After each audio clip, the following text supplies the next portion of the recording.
under the circumstances, it is only natural, sir, that we should have some measure by which the university education can be coordinated into something which will cater for national unity and for national recovery in the sphere of education. But unfortunately, this bill, with all the fine things that the mover described yesterday, does not attempt to do anything. For instance, it has gone far beyond the terms of reference, if I may say so, of the University Education Commission with regard to the constitution of a University Grants Commission.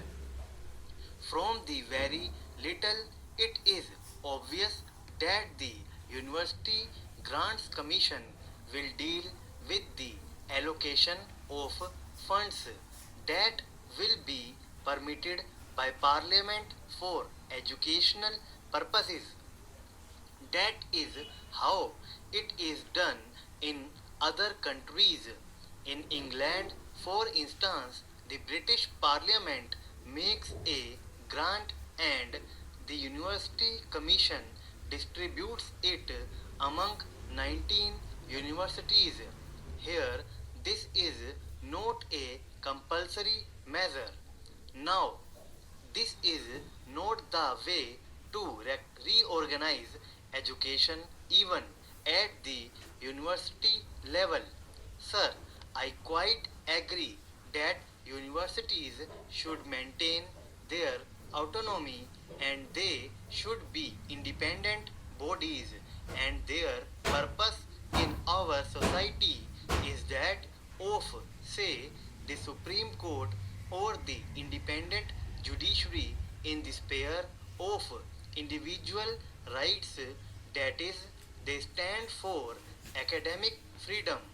All these things are essential for a university organization, and all these things can be done by better coordination and better control by the central government.